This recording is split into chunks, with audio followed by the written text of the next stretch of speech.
You wake up one morning, and the world feels wrong. Not just a little off, but disturbingly irrational. People are saying things that make no sense. They're believing stories with no evidence. They're acting as if logic itself has been erased overnight. And then it hits you. This isn't a nightmare. This is reality. Now comes the terrifying thought. What if you're not the crazy one? What if you're one of the last sane people in a society that has completely lost its mind? Today, we're going to dissect the uncomfortable, almost forbidden truth about mass psychosis. The quiet epidemic that's infected civilizations for centuries. We'll uncover how entire societies can sink into collective madness, why it happens, and most importantly, how you can recognize it before it drags you under. Stay with me until the end, because the final insight won't just shift how you think, it may shatter the way you see everything. If this kind of truth matters to you, subscribe, like, comment, and share. It's one of the few ways to fight back against the tide of mental and spiritual decay that's sweeping across our world. Let's begin. Let's start with a brutal truth. Human beings are not naturally rational. We like to pretend we are. We invented science, philosophy, mathematics. Yet history tells a darker story.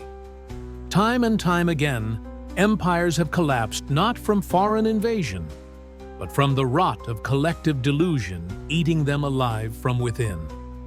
In the 17th century, René Descartes warned that our senses could deceive us. What he didn't know was that entire populations could deceive themselves. Willingly. Psychologists now call this mass formation psychosis.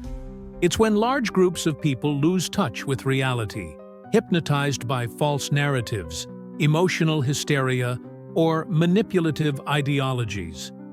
The psychiatrist Carl Jung warned that when people lose meaning, when they no longer have purpose or spiritual grounding, they become vulnerable to the herd.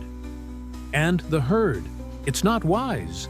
It's driven by fear, propaganda, and the desperate need to belong, even if that means embracing lies. Look around. Social media outrage cycles, news that feeds panic instead of truth, slogans repeated without a second thought, people defending movements they've never researched, attacking anyone who dares to ask questions. French philosopher Gustave Le Bon saw it long before Twitter existed.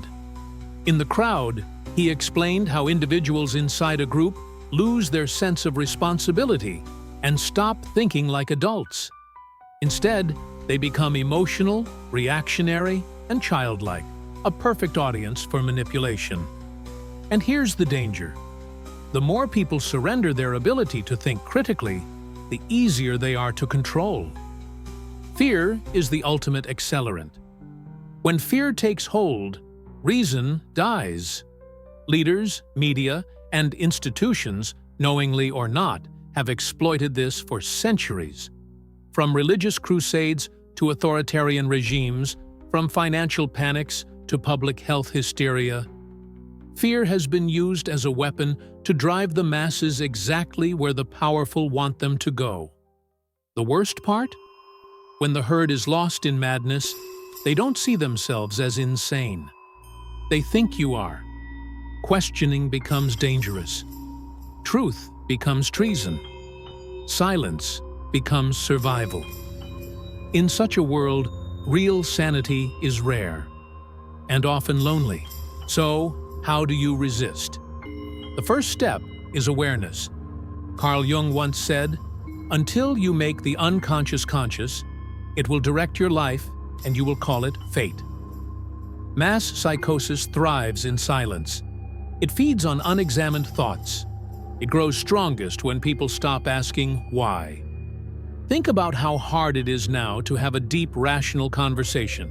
People dodge questions, mock curiosity, and label dissent as hate. Why? Because they're not defending truth.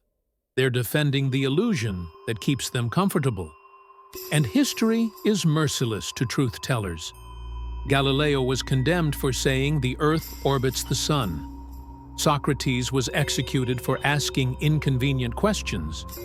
Ordinary citizens in oppressive regimes have been imprisoned, or worse, simply for refusing to believe the official story. To break free, you must reclaim your mind. That begins with the hardest act a human being can commit: the rejection of comfort. Question everything. Not out of bitterness, not out of rebellion for rebellion's sake, but from a deeper loyalty to reality itself. Every day, you are flooded with ideas that feel safe because they are popular, that feel true because they are repeated, that feel righteous because they are shouted the loudest. But repetition does not create truth. Popularity does not equal reality. To accept an idea simply because it's fashionable is to surrender your sovereignty. The price of truth is often isolation. When you refuse to play along with the illusions of the herd, you risk exile. You may be mocked, dismissed, even hated. But ask yourself, would you rather be loved for a lie or stand alone for what is real? Because here's the brutal fact: sanity is not a democracy. The truth doesn't bend to majority vote. One person can be right while millions are wrong. And if that person happens to be you, your duty is clear. Hold the line. Even if you stand alone, you stand free. Thanks for listening.